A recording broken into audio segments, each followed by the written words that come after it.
This true light shines, but the darkness cannot overcome it in any way. Friends, Jesus is the creative Word, and he's the life-producing light in this world. He is the life-producing light in this world. God's first creative act in Genesis 1:1 was to create light, to bring life into this world, because life requires light. And Jesus is the true light, that is the original light from which all life comes. And why did Israel reject Jesus? They rejected Jesus because they didn't know him. They had a picture in their mind of what Jesus should be like, and this Jesus was not living up to it. Their Messiah was going to be someone that would come on a white horse and a sword. But Jesus was coming to not overthrow an empire, but to overthrow sin. The people in that day were shackled by tradition. They were shackled by ritual, just like we were talking about in communion.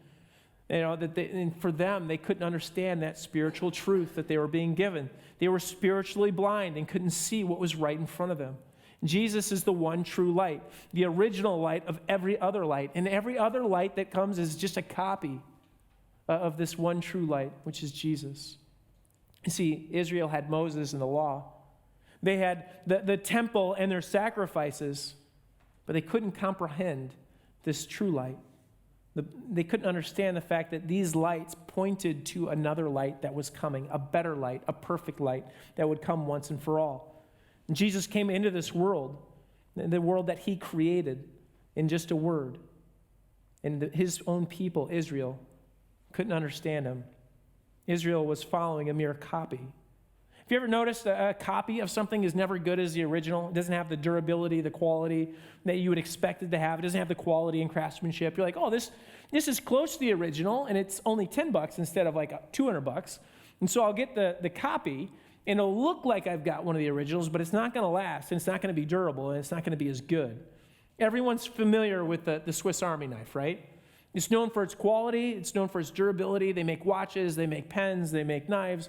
And all kinds of things. And if you get something like Swiss Army made, it's like, you know that it's supposed to be lasting and tough, right? And they make all of their stuff to be durable. And one year for Christmas, my in-laws had gifted myself and my brother-in-law this really nice set. It was a watch, pen, knife combo.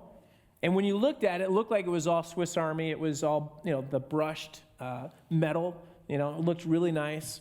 And when you inspected the label a little more closely, you discovered that it was Swiss Navy and not Swiss Army, right?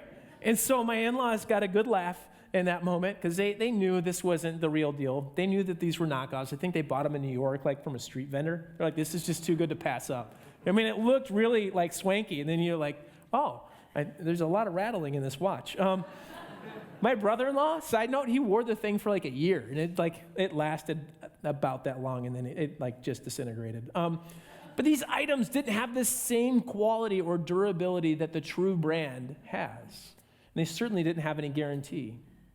John's statement to us is that Jesus is the light of the world. He's not a copy.